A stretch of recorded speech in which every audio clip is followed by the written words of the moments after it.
ಪಹಲ್ಗಾಮ್ ಭಯೋತ್ಪಾದಕ ದಾಳಿಯ ನಂತರ ಪಾಕ್ ನಾಯಕರ ಮಾತಿನ ಮೇಲೆ ಹಿಡಿತವೇ ಇಲ್ಲ. ಪಾಕಿಸ್ತಾನದ 80% ಕೃಷಿ ಭೂಮಿಗೆ ನೀರು ಒದಗಿಸುವ ಸಿಂಧೂ ಜಲ ಒಪ್ಪಂದವನ್ನು ಭಾರತ ಅಮಾನತುಗೊಳಿಸಿತ್ತು. ಬಳಿಕ ಪಾಕಿಸ್ತಾನ ಪಿಎಂ ಸೇರಿದಂತೆ ಎಲ್ಲರೂ ಬಾಯಿಗೆ ಬಂದಂತೆ ಮಾತನಾಡುತ್ತಿದ್ದಾರೆ.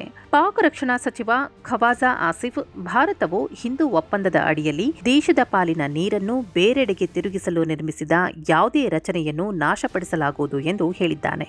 ಸಂದರ್ಶನವೊಂದರಲ್ಲಿ ಮಾತನಾಡಿದ ಆತನು, ಪಹಲ್ಗಾಮ್ ಭಯೋತ್ಪಾದಕ ದಾಳಿಯ ನಂತರ ಪಾಕಿಸ್ತಾನದ ಕೃಷಿ ಭೂಮಿಯ 80% ನೀರನ್ನು ಖಾತ್ರಿಪಡಿಸುವ ಸಿಂಧೂ ಜಲ ಒಪ್ಪಂದವನ್ನು ಭಾರತ ಅಮಾನತುಗೊಳಿಸಿದ್ದು ಸರಿಯಲ್ಲ. ಪಾಕಿಸ್ತಾನದ ನೀರನ್ನು ಬೇರೆಡೆಗೆ ತಿರುಗಿಸುವುದನ್ನು ಆಕ್ರಮಣಶೀಲತೆಯ ಮುಖ ಎಂದು ನೋಡಲಾಗುತ್ತದೆ ಎಂದು ಪುನರುಚ್ಚರಿಸಿದ್ದಾನೆ.